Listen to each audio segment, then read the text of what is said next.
जोहार आप सभी को।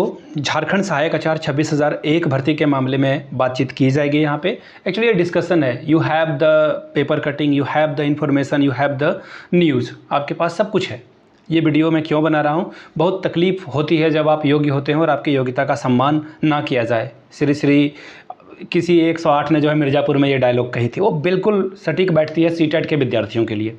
जी हाँ, अभी भी वो बोलते हैं ना कि एक घाव और जख्म सारे सब कुछ भर जाते हैं ना, लेकिन वो निशान छोड़ जाते हैं। तो वो सहायक आचार्य जो है निशान छोड़ के गया है सीटेट के विद्यार्थियों के लिए। कुछ लोग अभी भी लड़ाई लड़ रहे हैं और कुछ रद्द कराने के लिए जा रहे हैं और कुछ जो है क्या कर रहे हैं, आई रियली डोंट नो। मैं कोई भी टीका टिप्पणी किसी पे भी नहीं करूँगा।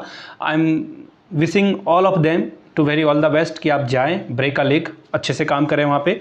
अब देखिए जो मामला है ना वो क्या है, सबसे बड़ी बात ये हुई है ना कि किसी ने ना बोलते ना भांग खा के नियमावली बना दी। बिल्कुल मैं कहूँगा नोटिफिकेशन जो निकाला गया वो किसी के द्वारा भांग का सेवन करने के बाद ही निकाला गया था। अदरवाइज इतने लोग परेशान नहीं होते। सीटेट के बच्चे परेशान, जेटेट के बच्चे परेशान, बीएड के 2 वर्षीय वाले बच्चे परेशान, जिनका 45% से कम है वो परेशान, आप मुझे पारा शिक्षक परेशान। इस भर्ती में सबको परेशान किया गया है।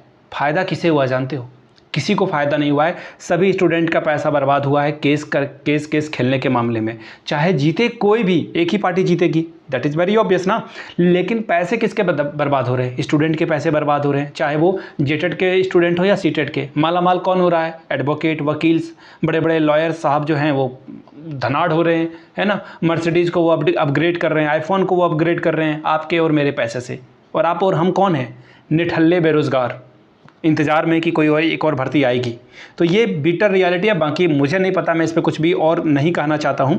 15/7/2025 की जो न्यूज़पेपर की कटिंग है वो मैं आपको समझा देता हूँ कि अब जो है इसमें क्या क्या चीज़ें आगे किस स्तर से जो है चीज़ें बढ़ रही है। आपको भी पता है, दैट इज़ वेरी ऑब्वियस कि लोग जो है सुप्रीम कोर्ट को लेटर लिख रहे हैं। सीटेट के जितने बच्चे हैं, ये छिपा हुआ नहीं है, सारे जगह पर ये जो है पब्लिकली अवेलेबल है कि सीटेट के बच्चे जो है स्पीड पोस्ट के माध्यम से, ईमेल के माध्यम से सुप्रीम कोर्ट को आगाह कर रहे हैं कि उनके साथ जो है गलत हुआ है। देखते हैं सुप्रीम कोर्ट खुद से जो है सो मोटो का केस लेता है या नहीं लेता। देखने वाली बात होगी कि किसी पर्टिकुलर एरिया में किसी पर्टिकुलर वर्ग के साथ जो है अत्याचार हो रहा है या फिर उनके साथ भेदभाव हो रहा है। सरकार देखते हैं, सुप्रीम कोर्ट देखते हैं इस पर क्या राय लेती है या किस तरह से इस पर एक्ट करती है, वो देखने वाली बात होगी। फिलहाल सहायक आचार्य प्रतियोगिता परीक्षा में 2 वर्षीय बीएड जो है धारक भी शामिल होंगे। ये झारखंड के हाईकोर्ट का फैसला है और यहाँ पर वकील साहब जो हैं अजीत कुमार, उन्होंने जो है इनका जो है केस लड़ा है।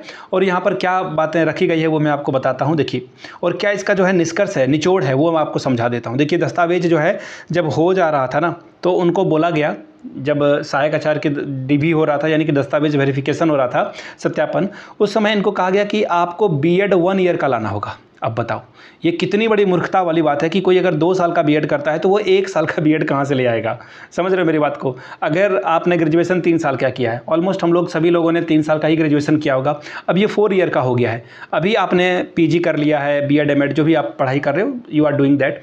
अब रिसेंटली जो है आपको बोल दिया जाए कि आप 4 साल का जो है ग्रेजुएशन करके लाइए, पॉसिबल ही नहीं है, आप कर ही नहीं पाओगे। तो ये इनको मांगा गया। अब जो है जब जेएसएससी के द्वारा जेएसएससी के पास ये जाकर कहते हैं कि हम लोग एलिजिबल हैं और 15-17 सेशन हम लोगों ने किया है, तो हमें इसमें अलाउ किया जाना चाहिए। अब देखिए, जेएसएससी ने जो है इनकी बात को नहीं मानी, तो ये फिर हाईकोर्ट जाते हैं और हाईकोर्ट में जो है बेंच ने जो है फैसला सुनाया है। और इसके बाद अब जो है अजीत कुमार ने कहा कि 2 वर्षीय बीएड की डिग्री प्राप्त की और एनसीटी जो है एक ही वर्षीय बीएड को 2 वर्ष का किया है। ठीक है, यह सुप्रीम कोर्ट और जस्टिस वर्मा आयोग के रिपोर्ट के बावजूद पूरे देश में बीएड और लागू किया गया था। इस आधार पर जो है अयोग्य ठहराना, बच्चों को अयोग्य ठहराना सही नहीं है, जो कि अच्छी बात है। अब देखिए सरकार का क्या रुख है और सरकार क्या करने जा रही है। तो यहाँ से आप देख पाएंगे आदेश को ऊपरी अदालत में दी जा सकती है चुनौती। जी हाँ, अब जो है जो वकील साहब हैं जेएसएससी यानी कि सरकार के जो वकील हैं, उनका कहना है कि हम लोग, संजय पिपरावाल ने कहा कि हम लोग एकल पीठ का आज का जो फैसला आया है वो परिमल कुमार यानी कि सुप्रीम कोर्ट में जो डिसीजन आया है उसके विपरीत है। सरकार का कहना है कि कोई भी नोटिफिकेशन में हम लोग बीच में बदलाव नहीं करेंगे। सुप्रीम कोर्ट के जो भी डिसीजन है उसको ये जो है ठीक से जो है कंडीशन को फुलफिल नहीं कर रहा है। तो अब देखने वाली बात होगी, सरकार अगर सुप्रीम कोर्ट में इस नोटिफिकेशन को ही रद्द कराने के लिए आगे जाती है, तब सीटेट वाले का भी भला हो जाएगा और जो जेटेट में पढ़ने वाले बच्चे हैं उनका भी भला हो जाएगा। एक बार फिर से एग्ज़ाम दे लें, आप लिख लें और अच्छे से जो जिनका सिलेक्शन होना होगा वो हो जाएगा। ये ऐसी मेरी कामना है। बाकी लीगल मामले में क्या कुछ खबर आती है या कुछ भी अपडेट आता है तो अलग से एक वीडियो बनाकर आपको मैं बता दूंगा। फिलहाल के लिए यही खबर थी और होप करते हैं कि सभी का भला हो, किसी एक पर्टिकुलर टेट पास वाले बच्चे का जो है भला नहीं होना चाहिए। ये मेरी राय शुरू से डे 1 से रही है और मैं यही चाहता हूँ कि सबका भला हो, ऐसा निर्णय आए कि जिसमें सभी को समानता का अधिकार मिल सके। वीडियो को यहीं ख़त्म करूंगा। वीडियो अगर पसंद आया हो तो नीचे कमेंट करके जय हिंद जरूर लिखिएगा। मिलते हैं अगले वीडियो में, तब तक के लिए आप सभी का बहुत बहुत शुक्रिया वीडियो को देखने के लिए। Have a good day.